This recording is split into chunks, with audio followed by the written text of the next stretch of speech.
Hello बच्चों, 12th class की इस जर्नी में अब हम थोड़ा आगे बढ़ते हैं और एक दूसरा चैप्टर स्टार्ट करते हैं जिसका नाम है इलेक्ट्रोस्टैटिक पोटेंशियल एंड कैपेसिटेंस। आज के इस लेक्चर में हम दो टॉपिक कंप्लीट करेंगे और ये दो टॉपिक कौन से होंगे? Electrostatic potential energy and electrostatic potential. बच्चों क्या होता है, अगर एक इलेक्ट्रिक फील्ड में जब हम चार्ज को प्लेस करते थे तो हम बोलते थे कि चार्ज जो है वो मूव करेगा इलेक्ट्रिक फील्ड की डायरेक्शन में। कौन सा चार्ज? टेस्ट चार्ज या फिर positive charge. Positive charge electric field के डायरेक्शन में मूव करता है और नेगेटिव चार्ज इलेक्ट्रिक फील्ड की अपोजिट डायरेक्शन में मूव करता है। बट वहाँ पे हमको क्या करना पड़ता था? इलेक्ट्रिक फील्ड लाइंस ड्रॉ करनी पड़ती थी। तो इलेक्ट्रोस्टैटिक पोटेंशियल में हम क्या करेंगे, एक नंबर देंगे, इस नंबर को देख के हमको सीधा पता पड़ जाएगा कि टेस्ट चार्ज किस डायरेक्शन में मूव करेगा। ठीक है, तो यहाँ पे सबसे पहले हम सीखते हैं इलेक्ट्रोस्टैटिक पोटेंशियल एनर्जी क्या होती है। बच्चों 11th क्लास में आपने एक एनर्जी पढ़ी होगी, उस एनर्जी का नाम था ग्रेविटेशनल पोटेंशियल एनर्जी या फिर इसको हम नॉर्मली पोटेंशियल एनर्जी बोलते थे, जिसका फॉर्मूला होता था mgh। इसी को ग्रेविटेशनल पोटेंशियल एनर्जी बोलते थे या फिर ये बोलते थे potential energy of mass in gravitational field.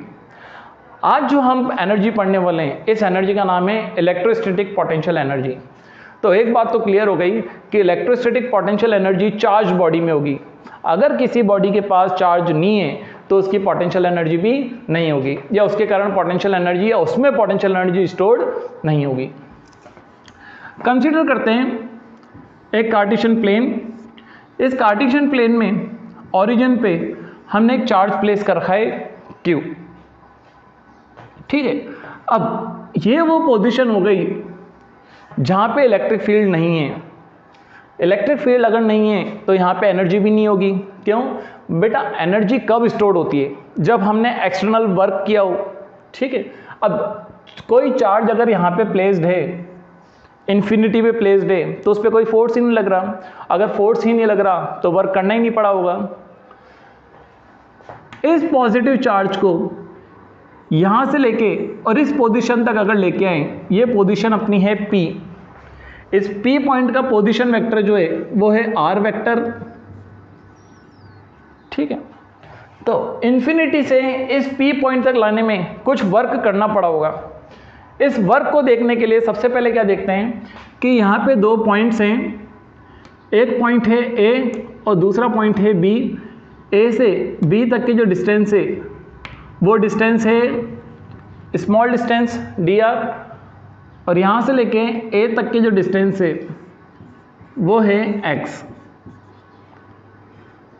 ठीक है, तो इन्फिनिटी से P तक का वर्क हम बाद में कैलकुलेट करेंगे, पहले A से B तक का वर्क देख लेते हैं। Work done from A to B। अब यहाँ डिस्प्लेसमेंट बहुत छोटा होगा तो हमको वर्क भी क्या करना पड़ेगा? बहुत छोटा करना पड़ेगा, स्मॉल वर्क करना पड़ेगा। ये वर्क करना क्यों पड़ेगा? बच्चों ये भी एक पॉजिटिव चार्ज है और ये भी एक पॉजिटिव चार्ज है, तो ये पॉजिटिव चार्ज जो है दूसरे पॉजिटिव चार्ज को रिपेल करेगा। मतलब कि ये एक फोर्स लगाएगा, उस फोर्स को हम क्या बोलेंगे? Electric force. उस इलेक्ट्रिक फोर्स को हम रिप्रेजेंट कर देते हैं Fe से और उसकी डायरेक्शन क्या होगी? ये इस डायरेक्शन में रिपेल करेगा। अब टेस्ट चार्ज को यहाँ से इस डायरेक्शन में लेके आना है, तो ये फोर्स लगा रहा है इस डायरेक्शन में बट हम लेना चाहते हैं इस डायरेक्शन में, तो इसी डायरेक्शन में एक एक्सटर्नल फोर्स भी लगाना पड़ेगा और वो फोर्स इतना लगाना पड़ेगा कि इस फोर्स को काउंटर कर दे। मतलब कि इस डायरेक्शन में अगर 2 न्यूटन का फोर्स लग रहा है तो उतना ही फोर्स अगर इस डायरेक्शन में भी लगा दें तो विदाउट एनी एक्सेलरेशन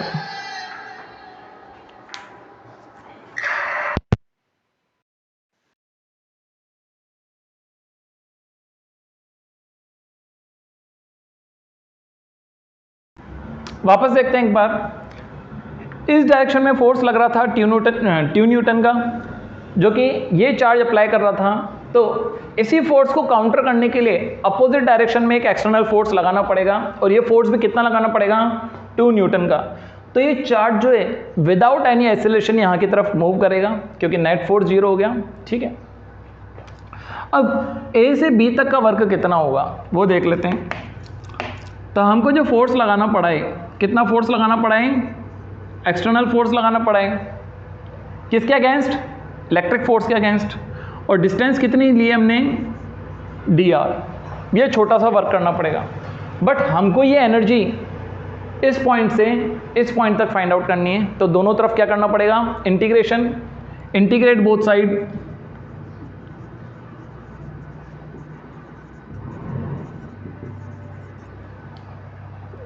यहां पे इसको हटा देते हैं, ठीक है, स्मॉल वर्क आ गया ए से बी तक का। तो दोनों तरफ इंटीग्रेट करेंगे तो इंटीग्रेट dw की वैल्यू कितनी आ जाएगी? w, जो कि इंफिनिटी से p तक का वर्क आएगा, work done from infinity to p। और यहाँ पे आ जाएगा integration f external dr, f external dr। और ये जो डिस्टेंस होगी इसकी लिमिट कितनी होगी? इंफिनिटी से r पॉइंट तक या r डिस्टेंस तक। बच्चों डेरिवेटिव किसका है? डिस्टेंस का है ना। पहले डिस्टेंस कितनी थी? इन्फिनिटी। जब हम इन्फिनिटी से इस p पॉइंट तक ले आए तो डिस्टेंस कितनी रह गई? r। तो इन्फिनिटी से r तक का हमको क्या करना पड़ेगा? लिमिट लगानी पड़ेगी। और ये आ गया हमारा वर्क। अब ये एक्सटर्नल वर्क, एक्सटर्नल फोर्स है। ये एक्सटर्नल फोर्स कितना अप्लाई करना पड़ेगा? जितना इलेक्ट्रिक फोर्स होगा। बट इलेक्ट्रिक फोर्स और एक्सटर्नल फोर्स एक दूसरे के अपोजिट डायरेक्शन में। तो हम यहाँ पे इसको हटा करके अगर इलेक्ट्रिक फोर्स लाएं तो कैसे लिख सकते हैं? इंटीग्रेशन माइनस एफ ई हमको बताएगा इलेक्ट्रिक फोर्स, और ये हो गई डिस्टेंस इन्फिनिटी से r तक की। तो बच्चों क्या हम ये बोल सकते हैं कि एनर्जी यहाँ पे तो ज़ीरो थी, बट यहाँ से लेके जब इधर लेके जाएंगे तो एनर्जी इंक्रीज होगी? क्यों इंक्रीज होगी वो भी देख लेते हैं। यहाँ पे तो कोई फोर्स एक्सपीरियंस नहीं कर रहा था, तो ये यहाँ पे अगर रुका हुआ है तो रुका हुआ रहेगा, चल रहा है तो चलता रहेगा। बट जब इसको यहाँ से लेके इस पॉइंट तक लेके आ गए तो हमने वर्क किया है। कितना वर्क किया है? इतना वर्क किया है। तो ये वर्क कहाँ गया? क्या एनर्जी खत्म हो गई? नहीं, एनर्जी यहाँ पे स्टोर्ड हो गई। जब हम इस चार्ज को यहाँ पे छोड़ेंगे तो ये चार्ज बॉडी वापस उसी पोजीशन पे जाने की कोशिश करेगी जहाँ से आई थी। तो ये यहाँ से लेके वापस इधर आ जाएगा, क्योंकि वो इलेक्ट्रिक फोर्स अभी भी लगा रहा है। ये थोड़ी कि हमने वर्क किया, लगातार वर्क करते रहे तो उसने फोर्स एक्सपीरियंस करना बंद कर दिया। जैसे ही छोड़ेंगे वापस इस डायरेक्शन में फोर्स एक्सपीरियंस करेगा और ये यहाँ से इधर तक मूव हो जाएगा। तो बोल सकते हैं इन्फिनिटी से यहाँ तक अगर लेके आ रहे हैं तो एनर्जी इंक्रीज हो रही है, मतलब एनर्जी स्टोर्ड हो रही है, और वो स्टोर्ड एनर्जी भी धीरे धीरे क्या हो रही है? इंक्रीज। तो इस वर्क को हम एनर्जी की टर्म्स में अगर लिखें तो कैसे लिखेंगे? UP minus U infinity, UP minus U infinity. तो potential energy, electrostatic potential energy एक स्टोर्ड एनर्जी होती है जो कि एक चार्ज बॉडी में स्टोर्ड होती है। अब A से B तक की मान लेते हैं कि A और B दो पॉइंट्स हैं। चार्ज को A से B पॉइंट तक लेके गए तो एनर्जी कितनी स्टोर्ड होगी? तो एनर्जी जो स्टोर्ड होगी बच्चों A से B तक लेके गए तो ज़्यादा एनर्जी कहाँ पे होगी? B पे एनर्जी ज़्यादा होगी और A पे क्या होगी? कम। तभी तो वर्क करना पड़ा है। जब एक्सटर्नल वर्क करना पड़ेगा तभी एनर्जी स्टोर्ड होगी, अदरवाइज एनर्जी स्टोर्ड नहीं होगी। तो यहाँ पे एनर्जी ज़्यादा है तो UB माइनस UA, इस टर्म में भी हम पोटेंशियल एनर्जी को लिख सकते हैं। अब पोटेंशियल एनर्जी का कंसेप्ट अगर हमारा क्लियर हो गया तो हम एक नई टर्म देखते हैं जिसका नाम है इलेक्ट्रोस्टैटिक पोटेंशियल। ठीक है,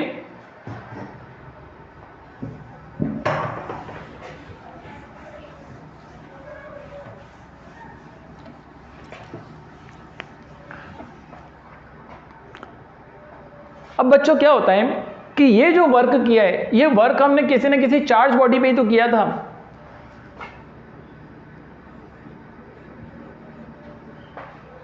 जब B पॉइंट पे आ गया था तो B पॉइंट पे एनर्जी इतनी हो गई थी।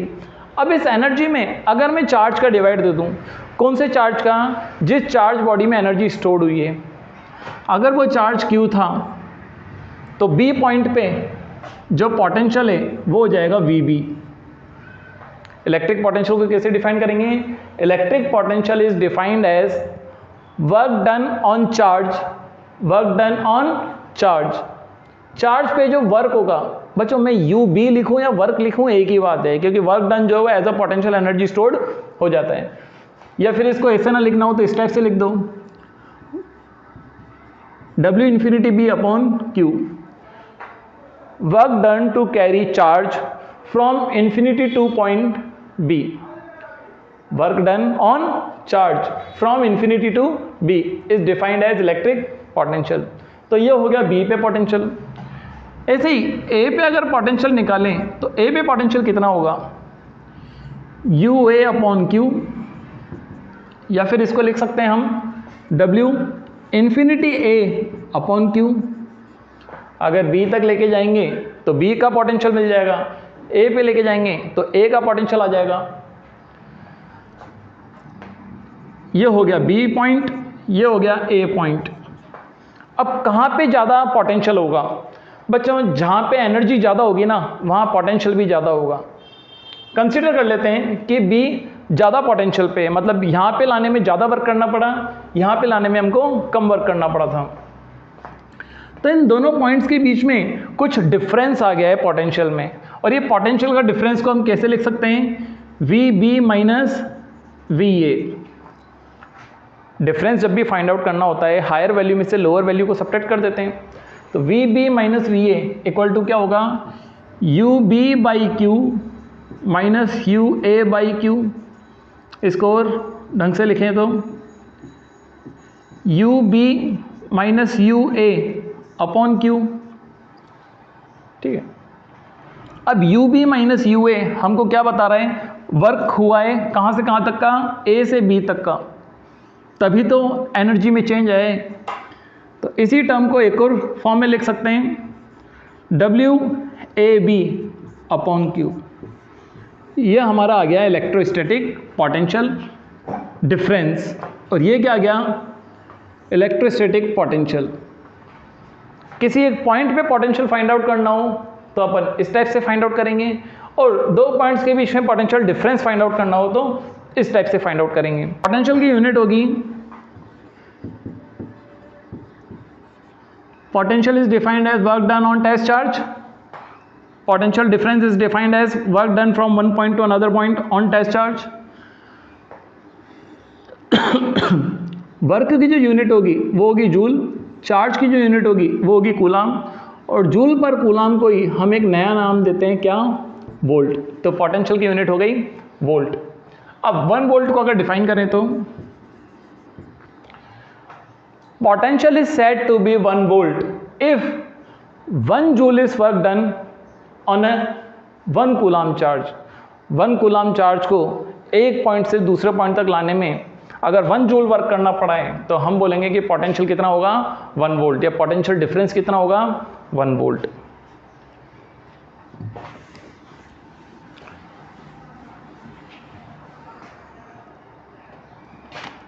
दो डिफरेंट पॉइंट हैं, एक A पॉइंट है एक B पॉइंट है।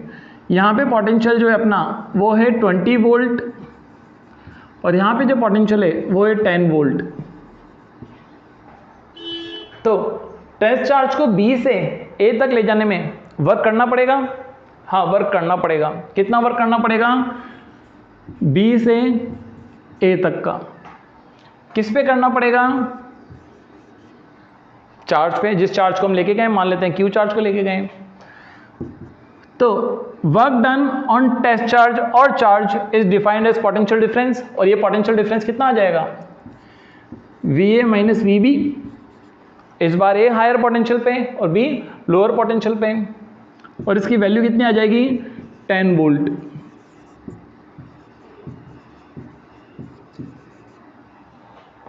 चार्ज की वैल्यू अगर मैं 1 कूलाम बोल दूं तो हम वर्क बता सकते हैं कि वर्क 10 जूल का हुआ होगा।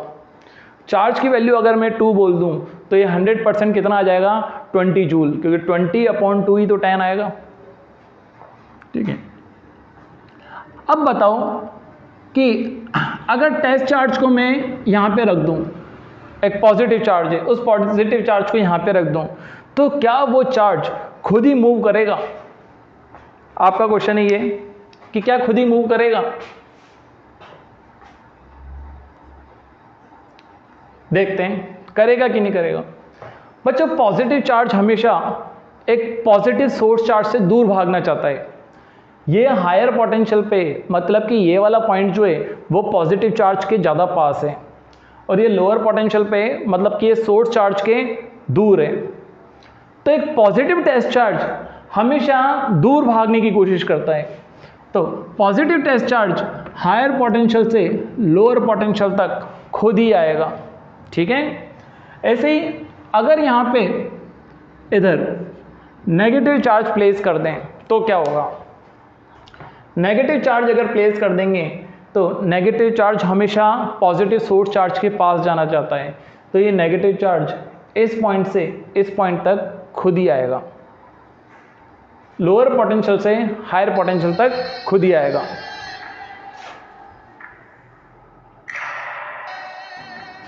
अब इसके लिए हम क्या करते हैं कि एग्जांपल लेते हैं, दो डिफरेंट पॉइंट्स लेते हैं, एक ए पॉइंट लेते हैं, एक बी पॉइंट लेते हैं। ए पे जो पोटेंशियल है वो 20 वोल्ट है और बी पे जो पोटेंशियल है वो 10 वोल्ट है। जहाँ पे वैल्यू हाई है दैट मीन्स वो हायर पोटेंशियल पे, दैट मीन्स ये सोर्स चार्ज के पास में ही ये पॉइंट, ये रहा सोर्स चार्ज, और ये सोर्स चार्ज से दूर है, तभी यहाँ पे पोटेंशियल क्या है, लो है। तो एक टेस्ट चार्ज है जो कि पॉजिटिव है, इस टेस्ट चार्ज को यहाँ से लेके यहाँ तक अगर लेके जाएंगे तो क्या चल जाएगा, खुद ही नहीं जाएगा, एक्सटर्नल वर्क करना पड़ेगा। बस इस टेस्ट चार्ज को यहाँ पे प्लेस ना करके इधर प्लेस करते, क्या होगा, इस बार ये टेस्ट चार्ज यहाँ से लेके बी तक खुद ही आएगा। क्यों, क्योंकि ये एक फोर्स एक्सपीरियंस करेगा, इलेक्ट्रोस्टैटिक फोर्स रिपल्शन का, और इस डायरेक्शन में एक्सपीरियंस करेगा। ये टेस्ट चार्ज इस डायरेक्शन में खुद ही मूव करेगा। पॉजिटिव टेस्ट चार्ज हमेशा, या फिर ये बोल दें कि पॉजिटिव चार्ज हायर पोटेंशियल से लोअर पोटेंशियल पे खुद आएगा। और क्या होता कि अगर हम यहाँ पे नेगेटिव चार्ज प्लेस कर दें, अब क्या होगा, ये नेगेटिव चार्ज उसके पास जाना जाता है, मतलब एक फोर्स ऑफ अट्रैक्शन एक्सपीरियंस करेगा, खुद ही जाएगा। तो नेगेटिव चार्ज लोअर पोटेंशियल से हायर पोटेंशियल जाएगा खुद ही, है ना, और पॉजिटिव चार्ज हायर पोटेंशियल से लोअर पोटेंशियल जाएगा। बच्चों आप छोटी क्लास में क्या करते थे, इस टाइप से कंडक्टर लगाते थे, एक वायर लगाते थे और उससे बैटरी जोड़ते थे। आप बोलते थे कि ये पॉजिटिव टर्मिनल है, नेगेटिव टर्मिनल है। तो ये जो पॉजिटिव टर्मिनल होता था ना, यह हायर पोटेंशियल को बताता था। किसको बताता था, हायर पोटेंशियल को। और ये किसको बताता था, लोअर पोटेंशियल को। सेल के केस में ये जो लोअर पोटेंशियल होता है ये 0 वोल्ट पे होता है, और ये जो होता है वो प्लस 1.5 वोल्ट होता है। तो सेल में जो पोटेंशियल डिफरेंस होता है, वो जो पेंसिल सेल होते हैं उनमें जो पोटेंशियल डिफरेंस होता है वो 1.5 वोल्ट का होता है, 1.5 माइनस 0। अब एक दूसरा केस लेते हैं, दो पॉइंट हैं ए एंड बी, यहाँ पे पोटेंशियल 20 वोल्ट है, यहाँ पे भी पोटेंशियल 20 वोल्ट है। चार्ज प्लेस्ड कर दिया है, चार्ज स्टेशनरी है यहाँ पे, ठीक है। क्या ये चार्ज बी से ए तक जाएगा, खुद ही नहीं जाएगा। क्यों नहीं जाएगा, क्योंकि बच्चों चार्ज हमेशा तभी मूव करता है जब पोटेंशियल डिफरेंस हो। इन दोनों पॉइंट्स के बीच में डिफरेंस ही नहीं है, तो ना ये खुद जाएगा, और एक्सटर्नल वर्क अगर हम करने की कोशिश भी करेंगे तो हम बिना फोर्स लगाए उधर जा सकते हैं। क्यों, क्योंकि दोनों पॉइंट्स पे पोटेंशियल क्या है, इक्वल है। जब पोटेंशियल डिफरेंस ही नहीं है तो वर्क करना ही नहीं पड़ेगा, ठीक है। एक और केस ले लेते हैं, ये हो गया -20 वोल्ट और ये हो गया +20 वोल्ट। अब क्या होगा, बी पॉइंट से ए पॉइंट तक कौन खुद ही जाएगा, पॉजिटिव चार्ज या नेगेटिव चार्ज। आपको बस एक चीज़ देखनी है, हायर पोटेंशियल पे कौन है। बच्चों यहाँ पे +20 है, यहाँ -20 है। +20 higher potential, -20 lower potential. Higher potential से लोअर पोटेंशियल तक कौन चल जाता है, पॉजिटिव चार्ज। तो पॉजिटिव चार्ज इस पॉइंट से इस पॉइंट तक इजीली चला जाएगा, बट ये यहीं पे ही रहेगा, ठीक है। लोअर पोटेंशियल पे रहने की कोशिश करेगा negative charge. Sorry higher potential पे रहने की कोशिश करेगा, और ये पॉजिटिव चार्ज लोअर पोटेंशियल पे रहने की कोशिश करेगा। आई होप आपको पोटेंशियल और पोटेंशियल डिफरेंस क्या होता है ये समझ में आ गया होगा। अब हम यहाँ पे क्या करते हैं, एक छोटा सा डेरिवेशन करते हैं, किसका, इलेक्ट्रोस्टैटिक पोटेंशियल का, in the terms of electrostatic potential, charge and distance. ठीक है, कंसीडर करते हैं कि ये पॉइंट सोर्स चार्ज है जिसकी वैल्यू है कैपिटल Q। ये वो पॉइंट है जहाँ पे पोटेंशियल है ही नहीं, zero potential.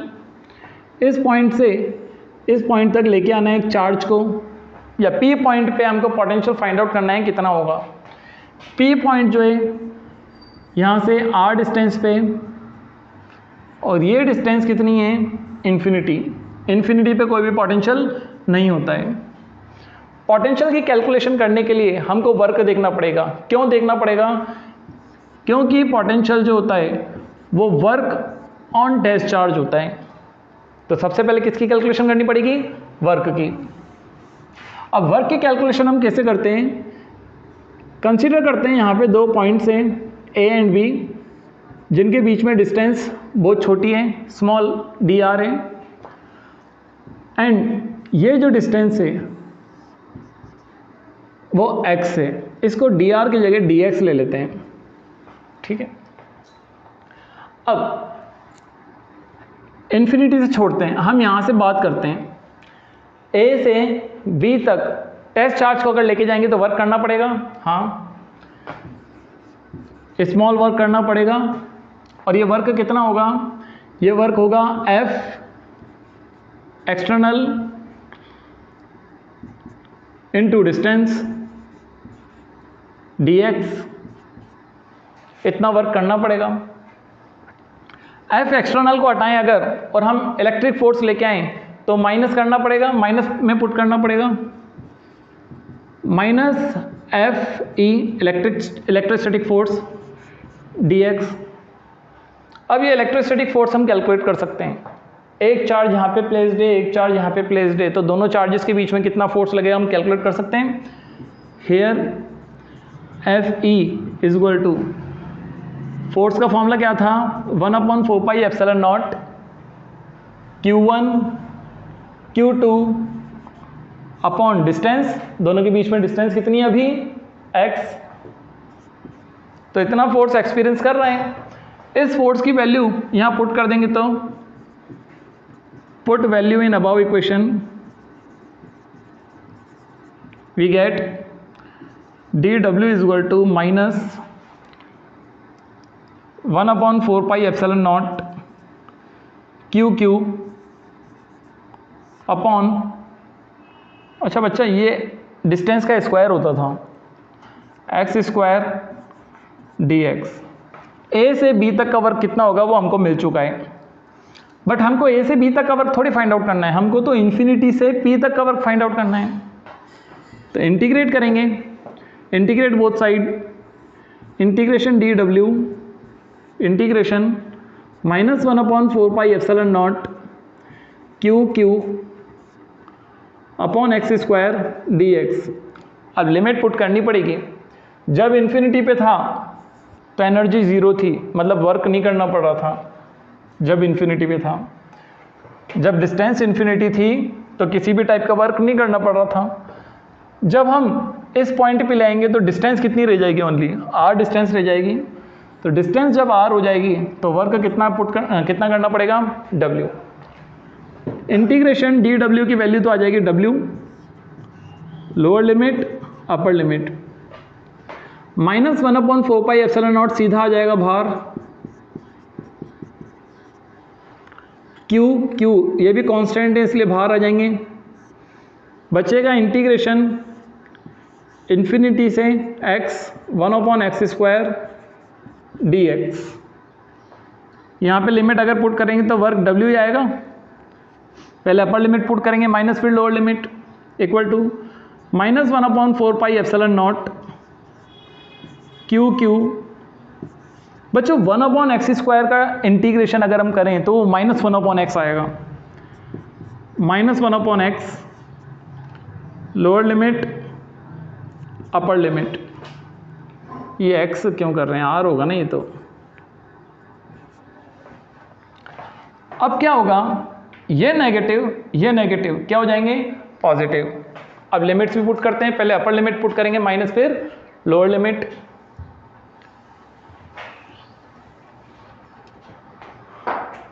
Work is equal to Q upon 4 pi epsilon naught, upper limit put करेंगे 1 अपॉन आर, एक्स की जगह क्या पुट करेंगे R, minus lower limit put करेंगे इन्फिनिटी, 1 अपॉन इन्फिनिटी कितना होगा, 0 होगा। Work Q upon 4 pi epsilon naught, और यहां से बचेगा क्या, आर। पोटेंशियल अगर फाइंड आउट करना हो, पोटेंशियल का फॉर्मूला क्या होता था, work done on test charge, work done on test charge is defined as potential. इस वर्क में अगर हम Q का डिवाइड दें तो हमारा बचेगा कितना, Q upon 4 pi epsilon naught R, यह आ गया हमारा potential. 1 upon 4 pi epsilon naught जो होता था इसको K बोलते थे, तो पोटेंशियल को अगर शॉर्ट में लिखना हो KQ अपॉन आर। अब पोटेंशियल जो है वो किस पे डिपेंड कर रहा है, सोर्स चार्ज पे डिपेंड कर रहा है, एंड सोर्स चार्ज से डिस्टेंस पे डिपेंड कर रहा है, और डिस्टेंस की पावर भी कितनी है, ओनली 1। ठीक है, ये आ गया हमारा क्या, electrostatic potential KQ upon are.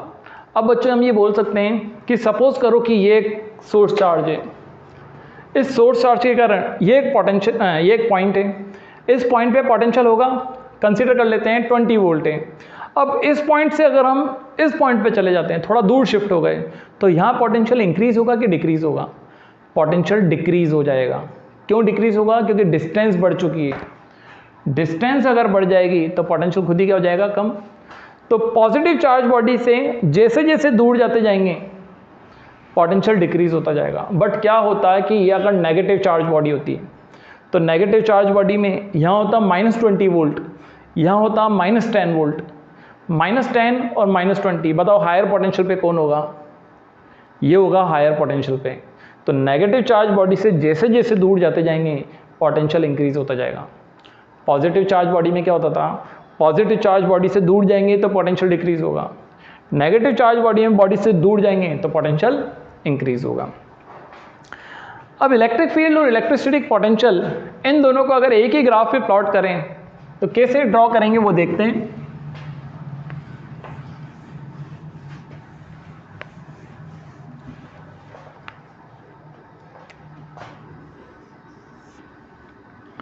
ये आर डिस्टेंस, ये पोटेंशियल और इलेक्ट्रिक फील्ड। आर डिस्टेंस पे जब डिस्टेंस दोनों में सेम है तो कौन ज़्यादा होगा, इलेक्ट्रिक फील्ड ज़्यादा होगा कि इलेक्ट्रिक पोटेंशियल ज़्यादा होगा। बच्चों इलेक्ट्रिक पोटेंशियल में ओनली आर की पावर 1 है। इलेक्ट्रिक फील्ड का फॉर्मूला होता है Q upon 4 pi epsilon naught R square, यहाँ पे आर की पावर 2 है, बट पोटेंशियल में क्या था, आर की पावर ओनली 1 आ रही थी। तो दोनों में से कौन ज़्यादा होगा, ये ज़्यादा होगा, यहाँ पे डिस्टेंस कम है। यहाँ से फॉर्म करना स्टार्ट करते हैं। ये अगर पोटेंशियल का ग्राफ है